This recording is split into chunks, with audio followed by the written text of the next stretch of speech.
ည်ခြင်းနော်ဆရာတင်ပေးထားတာဒါတော့တမင်တော့အင်မတန်မှအကျိုးရှိတာဖြစ်တယ်နော်ဒီနေ့အဲ့ဒါကြောင့်မို့ကျွန်တော်တို့ကကျွန်တော်တို့ရဲ့အတ္တထဲမှာဒီနေ့ကြားရပြီဖြစ်တယ်နော်ယုံကြည်တဲ့သူဆုတောင်းတိုင်းဘုရားကကောင်းချီးပေးတာဖြစ်တယ်အဲ့ဒါကြောင့်မို့ကျွန်တော်တို့ကတားတို့ကသမီးတို့ကအခက်ခဲကြုံလာတဲ့အခါမှာပြလို့ရှင်ကိုယ်အတ္တထဲမှာလိုအပ်တဲ့အရာရှိလာတဲ့အခါမှာအမြဲတမ်းဆုတောင်းတတ်ဖို့လိုတယ်ဆုတောင်းဖို့လိုတယ်ဘုရားကိုမရှက်မကြောက်တောင်းရမှာဖြစ်တယ်ကိုယ့်ရဲ့အလိုကိုပြည့်စုံစေနိုင်တဲ့ဘုရားကနော်ဘုရားတခင်တပါးကြီးတာဖြစ်တယ်ဆိုတာဒီနေ့ဆရာကောင်း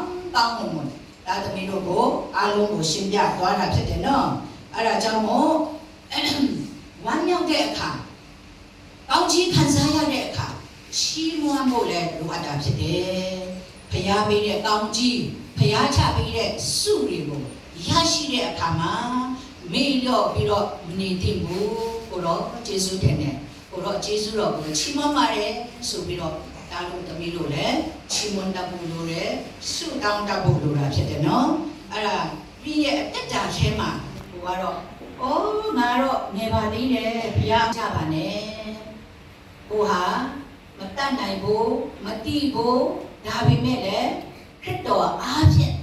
ခတ်သိမ်းသောအရာတို့ကိုတတ်နိုင်တယ်ဆိုတာဒီနေ့ကျွန်တော်တို့ကြားပြီးသားဖြစ်တယ်နော်အကုန်လုံးကြားပြီးပြီအဲ့ဒါကြောင့်ကိုယ့်ရဲ့အတ္တကိုဆက်ကပ်ဖို့ပဲလိုတယ်အနံ့ဖို့ပဲလိုတယ်ဒီနေ့ဒီအချိန်မှာကျွန်တော်တို့ကအရာကိုအရေးကြီးနေတဲ့အချိန်ဖြစ်နေပြီကတ်ကာလကြီးဟာအားလုံးကြည့်ပြီးသားနော် online မှာ Facebook ကြည့်လိုက်တဲ့အခါမှာဘယ်မှာပါဖြစ်တယ်ဆိုတာအကုန်မြင်ပြီးသားကဘာကြီးဟာအခုပဲပြကြတော့မလို့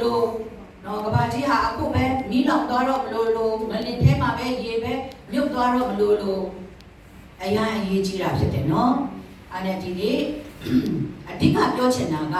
တားရီတမီးတွေအခုငေသေးတယ်လို့မထင်နဲ့တားလေးမပါရင်နော်မဖြစ်ဘူး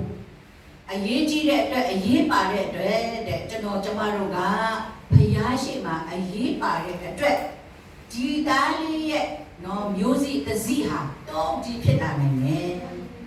ဒီနေ့မျိုးစိတစည်းနဲ့တော့ဒီဖြစ်လာနိုင်တယ်စိတ်လန်းဆိုပြတဲ့ဝိညာဉ်ကြီးတွေဖြစ်လာနိုင်တယ်အဲ့ဒါကြောင့်မို့အင်မတန်မှအရေးကြီးတဲ့နော်မျိုးစိတွေတန်ဖိုးရှိတဲ့ကလေးတွေဖြစ်တယ်